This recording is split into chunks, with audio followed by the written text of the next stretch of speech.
तो कैसे हैं आप सब। चलिए शुरू करते हैं आज की कहानी। आज वृंदा को चैन की सांस आई। आज उसे एक लंबे अरसे के बाद सुकून मिला है। कितनी जद्दोजहद करनी पड़ी उसे अपनी बेटी को यहाँ लाने में। उफ, 2 बरस की लंबी लड़ाई के बाद अंततः वह सफल हो ही गई, वरना रचना को मना लेना क्या आसान था। आज 2 वर्ष बाद वो चैन से सोएगी, चैन से खाएगी। एकाएक उसे भूख लगने लगी। उसे लगा जैसे एक लंबे समय के बाद आज सचमुच उसे भूख लगी है। आज वह अपनी पसंद का खाना बनवाएगी और आराम से खाएगी और फिर चैन की नींद तान कर सो जाएगी। पर रचना की तो भूख जैसे मर ही गई थी। सब कुछ इतना अजीब, अपरिचित और अटपटा सा लग रहा था, मानो किसी पराये घर में आई हो। कोई भी चीज परिचित नहीं लग रही थी। लगती भी कैसे, आंखें बार बार भीग जाती थी।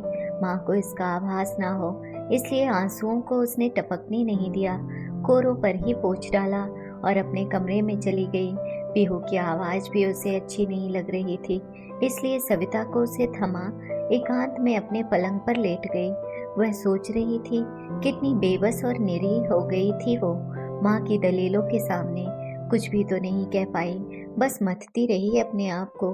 पर हासिल क्या हुआ?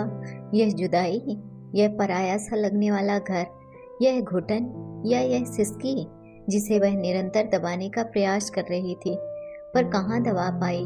फूट ही पड़ी। आंखों से धारा बनकर आंसू बह चले, अविरल अविराम। तभी माँ का स्वर सुनाई दिया, रचना खाना खा लो। नहीं, मेरा मन नहीं कर रहा है खाने को। वो रोना चाहती है अपनी बेबसी पर। तभी माँ के हाथ का स्पर्श महसूस किया उसने अपने सिर पर। उन्हीं के स्वर थे, भूल जा उसे। ऐसे पति के साथ रहने से तो अकेला रहना ज्यादा अच्छा है। उसके लिए आंसू बहाने का कोई अर्थ नहीं। चल उठ, कुछ खा ले। भारी मन से वह माँ के पीछे चल दी। जैसे तैसे माँ के सामने कुछ निवाले मुंह में डाले और गले के नीचे उतार सोने के बहाने फिर अपने कमरे में आ गई। पर नींद कहाँ आने वाली थी उसे। वो तो जैसे कोसों दूर चली गई थी। आंखें तो विहान को ढूंढ रही थी। अंधेरे में उसकी मजबूत बाहों का संबल चाह रही थी वो। उसके सीने पर सिर रखकर अपने को हल्का करना चाह रही थी, पर चाहा हुआ कुछ भी तो नहीं बीत रहा था उसके साथ। हर काम उसकी इच्छा के विरुद्ध, विपरीत दिशा में होता सा प्रतीत हुआ। तुमने ऐसा क्यों किया माँ? वो बुदबुदाई। माँ तो बच्चों का भला ही चाहेगी, बुरा कैसे चाह सकती है? फिर क्या मुझसे ही विहान को समझने में गलती हुई है? माँ जो देख रही है क्या मैं नहीं देख पा रही? माँ जो समझा रही है मेरे गले में क्यों नहीं उतरता? मैं क्यों उन गलतियों को नहीं देख पा रही जो माँ विहान में देख रही है? विहान से मैंने प्यार किया है माँ। अगर उन भूलों को मैं नज़रअंदाज कर दूंगी तो बुरा क्या है? अगर उन भूलों को अनदेखा कर मेरा परिवार, मेरी गृहस्थी अच्छी तरह चल रही है तो मुझे उन्हें भूल जाना चाहिए। और फिर क्या मैं पूर्ण हूँ? मुझ में क्या कोई कमी नहीं है? मेरी हर बात विहान को पसंद हो, यह जरूरी तो नहीं। कुछ मेरी बातें उन्हें भी नापसंद होंगी, पर उन्होंने तो कोई शिकायत नहीं की। क्या इतनी सी बातों के लिए तलाक ले लिया जाता है?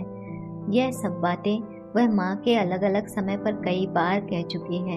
ऐसा नहीं कि माँ को मनाने या समझाने की उसने कोशिश नहीं की, पर माँ की दलीलों के आगे वह अनुत्तर हो गई। वह शुरू से ही माँ के नियंत्रण और सानिध्य में रही है। माँ के सामने वह बचपन में भी नहीं बोल पाती थी, तब भी नहीं जब वो पिताजी से अलग हुई थी। हालांकि वह जानती थी कि गलती माँ की थी। माँ शुरू से ही काफी डोमिनेटिंग थी। पिताजी अक्सर चुप ही रहा करते थे।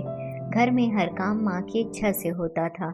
घर की साज सजावट, मेहमानों का आना, खाना पीना, बाग बगीचा, हर चीज में माँ की पसंद स्पष्ट झलकती थी। घर में किसी और का दखल उन्हें गवारा नहीं था, अपने बच्चों का भी नहीं। उनकी पसंद नापसंद का माँ ने कभी सम्मान नहीं किया। जब कभी रचना अथवा श्रेयस ने कुछ कहना चाहा तो स्पष्ट तौर पर उन्हें यह जता दिया कि यह घर उनकी माँ का है, यहाँ उनकी इच्छा का स्थान है। अपनी इच्छा को वो अपने घर में पूरा कर सकते हैं, पर माँ ने उसे अपने घर में भी अपनी इच्छा अनुसार कहाँ करने दिया। उनका दखल लगातार उसके घर में सेंध लगाता रहा और अंततः उसकी दीवारें झरमरा कर गिर पड़ी। वो लगातार टुकड़े होते हुए घर को समेटने की चेष्टा करती रही, पर माँ के सामने पता नहीं क्यों वो बेबस हो जाती। एक टुकड़ा उठाती तो दूसरा हाथ से फिसल जाता, और आज नौबत ये आ गई कि उसके दोनों हाथ खाली हो गए थे। ऐसी जिंदगी तो नहीं चाही थी उसने। वह अपने आप से बोली, विहान, हमने तो इतने अच्छे अच्छे सपने देखे थे जिंदगी के, जहाँ ना दुख था ना निराशा, बस घूमते फूल थे, आंगन में बहार थी, तुम्हारी बाहों का संबल था, मेरी कोमलता थी, वाणी का माधुर्य था, और तुम्हारा साहस। कहाँ बिखर गया वो सारे सपने कागज के टुकड़ों की भांति। मेरी वो आकांक्षाएं इतनी हल्की तो नहीं थी, और ना ही आधारहीन। फिर ये क्या हो गया? कैसे खुल गया मुझ में बंद कर रहने वाला तुम्हारा अनुबंध? सब बह गया तुम्हारी शराब के साथ, सब कुछ बिसर गया तुम्हारे नशे के साथ। तुम्हें क्या हो गया विहान? मैं अकेली नहीं रह पाऊंगी, तुम्हारे बिना मैं जीने की कल्पना भी नहीं कर सकती। वो बुदबुदा रही थी, तुम्हें अकेले जीने की आदत डालनी ही होगी। क्या दिया है उसने तुम्हें? निचोड़ कर रख दिया मेरी फूल सी बच्ची को। मैं उसे कभी माफ नहीं करूंगी, और तुम्हें भी उस नरक में कभी नहीं लौटने दूंगी। क्या कमी है तुम्हें? पढ़ी लिखी हो, अपनी और अपनी बेटी की परवरिश कर सकती हो। यहाँ रहकर उसे अच्छे संस्कार दो, सिर उठाकर जीने के योग्य बनाओ। उस माहौल में क्या सीख पाएगी? अपने लिए ना सही, अपनी बेटी के लिए तो सोचो। धम्म से बैठ गई वह, विचार करने के लिए बाध्य हो गई। एक बारगी अपनी भावनाओं के बहाव को विवश होकर रोकना पड़ा उसे। हकीकत इतनी सरल, सहज या फिर सपनों सी कोमल और खूबसूरत नहीं होती, यह समझ आ रहा था उसे। आहिस्ता आहिस्ता वह अपने आप को संभालने लगी। उसकी जिंदगी की गाड़ी पटरी पर आने लगी। पीहू को भी उसने मना ही लिया था कि अब पापा उसके साथ नहीं रहेंगे, और फिर इतने दिनों में विहान ने ही कौन सी सुध ली थी उसकी। माँ फिर अपने क्लब और सोसाइटी के कामों में व्यस्त हो गई। जिंदगी फिर एक ढर्रे पर चल निकली। सोते सोते रचना चौंक कर बैठ गई। वह पसीना पसीना हो रही थी, घबराहट से उसका मुंह सूख रहा था। पास में स्टूल पर रखे ग्लास में से ही उसने पानी पिया। थोड़ा स्वस्थ होने पर उसे विहान का वह पत्र याद आने लगा, जिसमें उसने अपने पहले पत्रों का उल्लेख किया था जो उसे मिले थे। फिर क्या माँ ने वह पत्र जानबूझकर नहीं दिए? क्यों? यह क्यों? उसके दिमाग में कौंधने लगा। कल उसकी तबीयत ठीक नहीं होने से डाक के समय वह घर पर ही थी, इसलिए डाकिया पत्र उसे ही दे गया था। कितना विनीत होकर लिखा था वह पत्र विहान ने।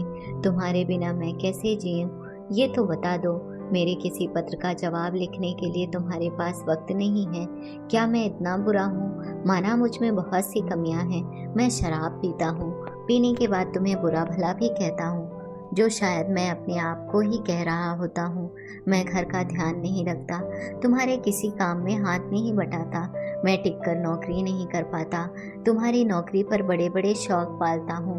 मेरे दोस्त तुम्हें पसंद नहीं, फिर भी मैं हूँ तो तुम्हारा ही ना। और क्या तुम मेरी नहीं हो? अच्छा बताओ, यदि तुम्हारे जिस्म का कोई हिस्सा खराब हो जाएगा तो क्या तुम उसे काट कर फेंक दोगी? नहीं ना। फिर क्या मैं तुम्हारा हिस्सा नहीं हूँ? मुझे अपनी जिंदगी से क्या ऐसे ही निकाल कर बाहर फेंक दोगी? मैं लाइलाज तो नहीं, पर मेरा इलाज तो तुम ही हो, तुम ही करोगी भी। तुम्हारे बिना मेरी हालत और बदतर हो गई है। मैं कमरे से बाहर नहीं निकल पाता, खाना नहीं खा पाता, शेव करने का मन नहीं करता। क्या बताऊं? क्या एक बार भी संभालने नहीं आओगी? मुझे डांट नहीं लगाओगी कि मैंने अपना क्या हाल बना रखा है, कि मेरी ये झाग झकाड़ हुई दाढ़ी तुम्हें जरा भी अच्छी नहीं लगती, और अगर मैंने स्वयं नहीं बनाई तो तुम सोते समय मेरी दाढ़ी काट डालोगी। रचना, तुम्हें नहीं मालूम तुम्हारे बिना मैं कितना अकेला हो गया हूँ। क्या तुम्हें मेरी कमी नहीं खल रही? तुम वहाँ मेरे बिना कैसे जी रही हो? क्या तुम्हारा भी वही हाल नहीं हो रहा जो मेरा यहाँ हो रहा है? मुझे तो बांध रखा है तुम्हारी माँ ने, जो मुझे अपने घर नहीं आने देती, पर तुम्हें तो यहाँ आने से कोई नहीं रोक रहा। मैं तो हर आहट पर तुम्हारे कदम खोज रहा हूँ। आ जाओ रचना, प्लीज आ जाओ। तुम्हारा, सिर्फ तुम्हारा विहान। रचना को फिर नींद नहीं आई। उसने घड़ी देखी, सुबह के 3 बज रहे थे। माँ, मैं विहान के बिना नहीं रह सकती। मैं सोच रही हूँ कि मैंने निर्णय लेने में या तो ज़्यादा ही उतावली कर दी, या फिर अपने नहीं, तुम्हारी दिमाग से काम लिया। मैं जब से यहाँ आई हूँ तुम्हारे चेहरे पर विचलित कर देने वाला एक सुकून देख रही हूँ। तुम कभी पापा से भी नहीं निभा पाई और उसका दंड भी हमने भोगा है। तुम्हारी जिद के आगे हमारा पापा से संपर्क तक टूट गया, जिसकी कमी मैं आज तक अपने जीवन में महसूस कर रही हूँ। मैं पीहू को वही दंड नहीं भोगने देना चाहती। वो जैसी भी है उसके पिता हैं, पीहू से बढ़कर उनके लिए कोई और नहीं। तुम्हारी भैया भाभी से भी नहीं बनी। तुम्हारे खोखले अहम के कारण वो भी तुम्हें छोड़कर देहरादून में बस गए। कम से कम दोनों खुश तो हैं। ये मेरी बदनसीबी है कि मैं तुम्हारे ही शहर में बस गई और तुम्हारे इस्तेमाल की चीज बनकर रह गई। तुम्हें मेरी ज़रूरत है, तुम्हारा बुढ़ापा मुझे चाह रहा है, मेरी सेवा और नौकरी दोनों की आवश्यकता है तुम्हें। तुम अपने आप से इतनी बंधी हुई हो। माँ की अपनी स्वार्थ सिद्धि के लिए तुमने अपनी बेटी का ही घर उजाड़ दिया, पर मैं अपनी इस गलती को सुधारूंगी। सुबह का भूला अगर शाम को घर आ जाए तो वह भूला नहीं कहलाता। तलाक के बाद हम दोनों के साथ रहने को तुम जो चाहे नाम दो। हम पति पत्नी थे, हम पति पत्नी ही रहेंगे। एक बात और, मैं तुम्हारी आवश्यकता से मुकर नहीं रही, पर मुझे तुम्हारा स्वार्थी होना खल गया। मैं उन्हें छोड़कर अपना घर तोड़कर तुम्हारी आवश्यकता पूरी करूं, यह मेरे सामर्थ्य में नहीं है। पर अगर तुम मेरे पास आकर रहोगी तो यकीन मानो अपने कर्तव्य से पीछे नहीं हटूंगी। रचना ने पत्र मेज पर रखा। घड़ी में 4 बज रहे थे। उसने पीहू को गोद में लिया और घर से बाहर निकल गई। अगर आपको कहानी अच्छी लगी हो तो अपने दोस्तों के साथ भी शेयर कीजिए और कमेंट में ज़रूर बताइए कि कैसी लगी ये कहानी।